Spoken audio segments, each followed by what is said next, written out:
Okay, friends, happy Sunday. Everybody's doing fantastic.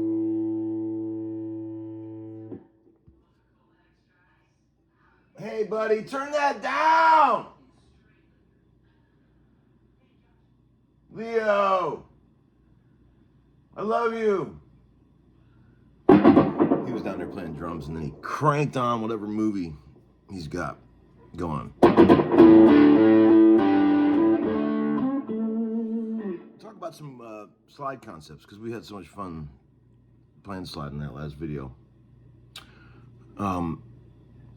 It's just, you know, slide is really, really, really fucking hard, as we all know. And when I first moved to Nashville, I took a lesson.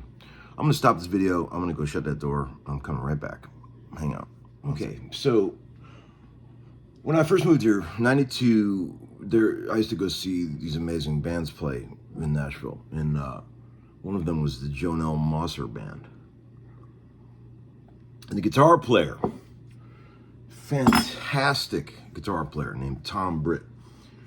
And an amazing slide player. Just fucking incredible, still is, and a dear friend. And I went up to him after a gig. I've told you guys this already. I'm going to tell any of the new viewers. So, a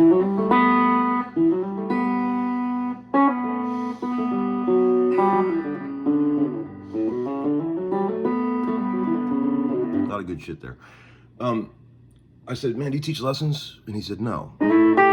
But I talked him into it, and he was kind enough to have me over one Sunday. You know, I was about 24 years old. He said, do you play guitar? And I said, yeah, man, I play, but I never really tried playing slide. And so in about a couple hours, he was supposed to just give me an hour lesson, but he sat with me for a couple hours, and I recorded it all on a cassette tape. And man, he showed me enough in that first lesson to get me started on slide. And man, I practiced and woodshedded the shit that he told me for years, still do. And man, everything he told me, all the advice I got in that one session was just, it was like the smartest thing I ever did, taking a lesson from him. Thank you, Tom. But like a couple things he said, put the slide on this finger. It's better. He's right. Never put the slide crooked. He said always keep it straight. Like, would you say perpendicular to the frets? Is that the word? Or horizontal to the frets, I suppose. I can't remember what, I failed that class. Straight, so you're not cocked in any direction. That way, when you go to play chords of any kind, you're in tune. If you're doing this shit, or this, you're not in tune.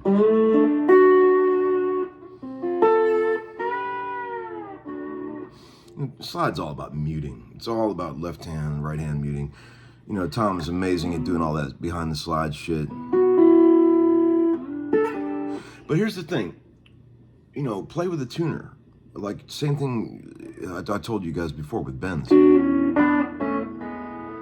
And always work slide playing into chords and open strings so you can tell when you're in tune. Like, just hit these, you know, just that.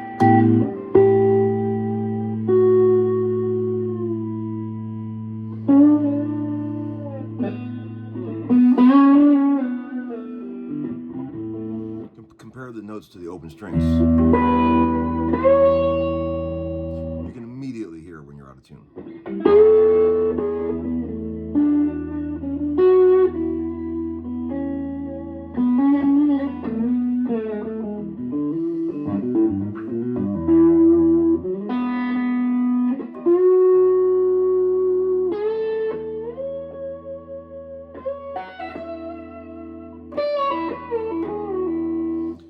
hardest things to do on a slide are things that don't look hard, like this, for example. Hammering on to the second fret.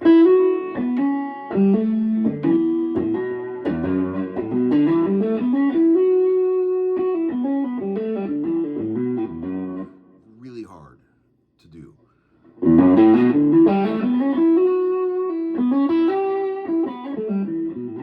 You gotta have a super light touch, like to do that.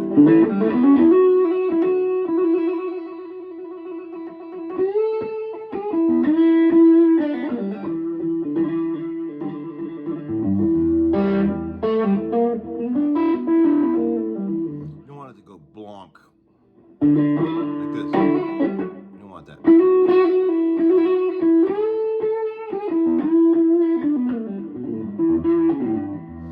And you know, keep your hands close together down here, your fingers, for all the extra muting, because there's so many notes you don't want to ring out when you're playing slide. Any flesh you can get on the strings is helpful.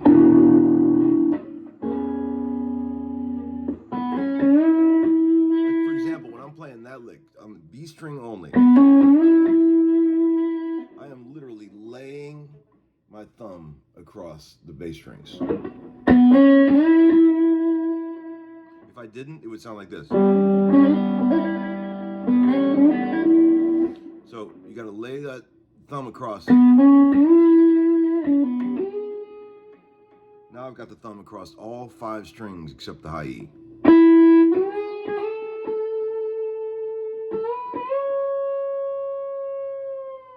And more so than even with fingers, vibrato is crucial with slide. I mean, even more than the fingers. Like.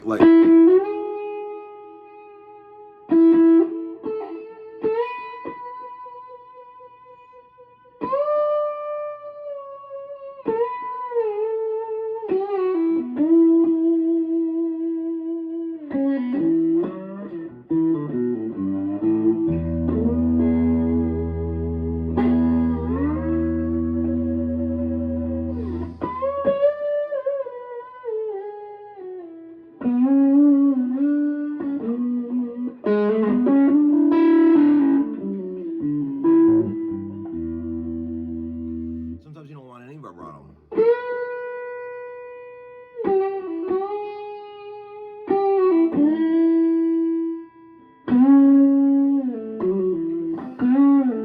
That's a cool lick. Try that. Where you hammer on A, C sharp, B, and A on the G string.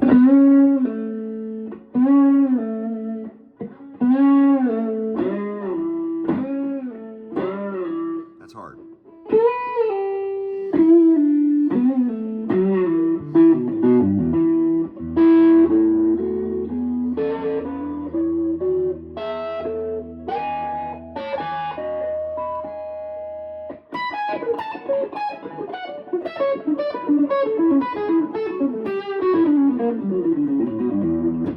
Man, I looked at the comments on that Robert Baker's latest video where me and Bonamassa and Glazer and Murphy and Nick Druschel and Philly Jones got together. Man, so many hateful comments on there. You know, let me explain something to you people.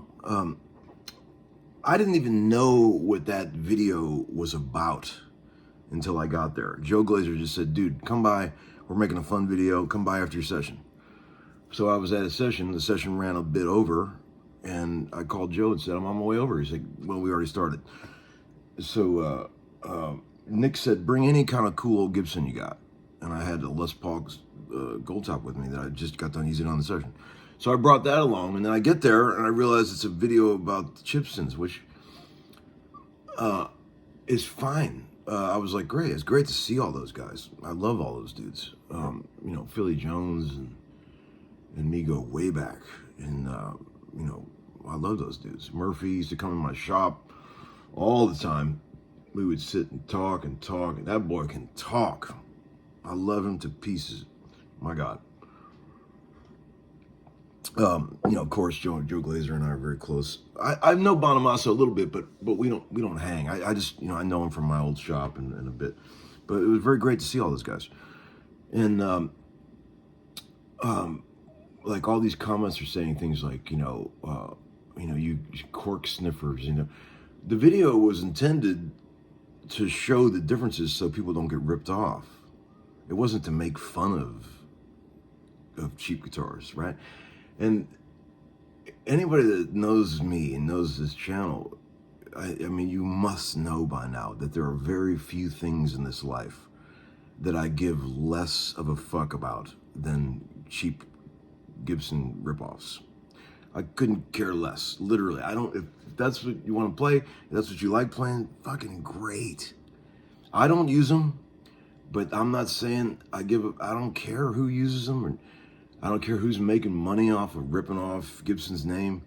I don't care. I couldn't care less.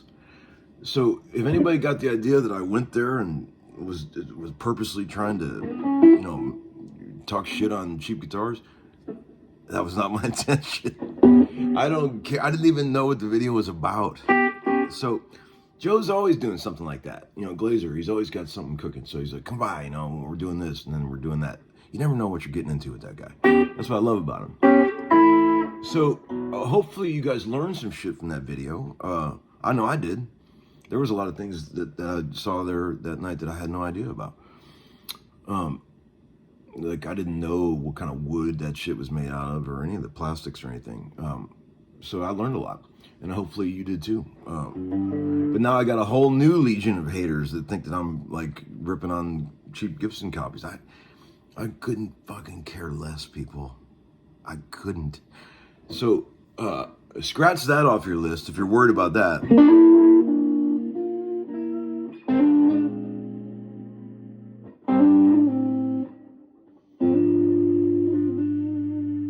There's no way to do that hammer unless you tap. That's cool, right?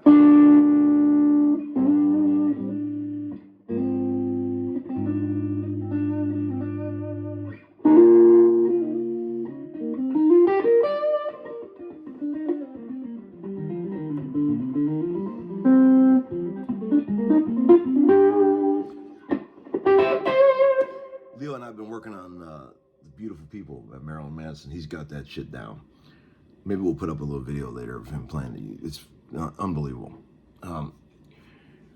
It's really cool to watch. That's a cool song too. I'm a big fan of that record, by the way. Some Cleveland boys made that. Sean Bevan, who I met briefly before I moved to Nashville many, many years ago. But yeah, there was something else I was going to tell you guys. This cup is dripping coffee everywhere, all over the neck of this guitar. So, what the hell else was I going to tell you? Oh, somebody asked about the Bill Bottrell connection. Remember I mentioned Bill Bottrell, the producer, in a couple of videos ago. Someone was saying, what was the record you were working on with him? And I had to think back, but it was many years ago. David Bearwald and I were hanging out and we were writing songs together. You know David? David's an LA guy who wrote basically all the songs on Sheryl Crow's first album that made her famous. He was in David and David, did Welcome to the Boomtown. He's one of my favorite singers of all time. Unbelievable singer. And we were writing songs, and we had about half a dozen songs together. And we were, at the time, I had a cool little studio in my house, which I sadly got rid of. One of the biggest regrets of my life, as I've mentioned. But that studio was great. Brad Paisley used to record all his albums in that studio. Like all that early Brad Paisley stuff, like Whiskey Lullaby and all that stuff, was all done in my little home studio many, many years ago. I used to leave guitars out for Brad to play. Like I'd be on my way to work and I would just leave a cool old Gibson just sitting in there for him. You know, I don't know if he ever used them or not, but I tried to be nice.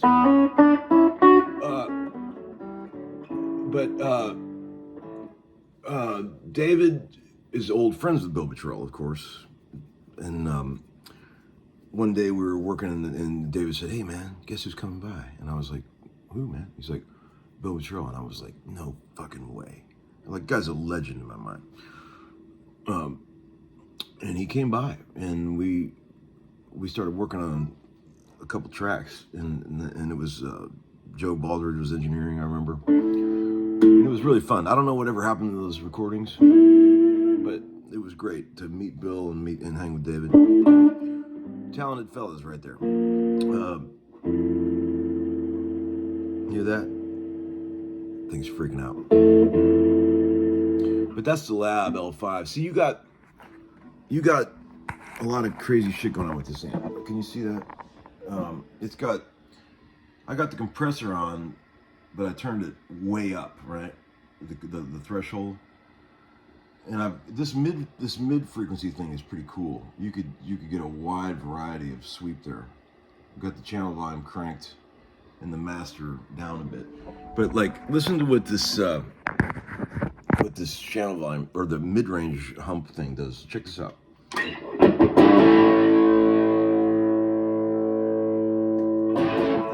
As you turn this knob, he said knob.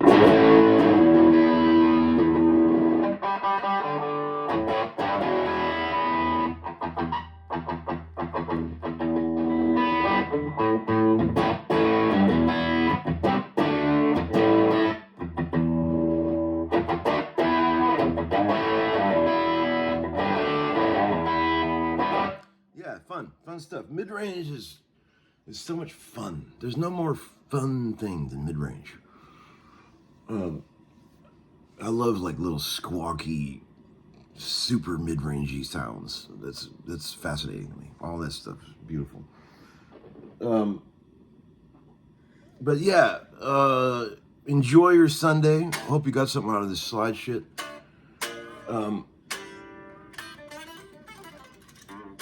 Have a great day. Have a great weekend. Bye.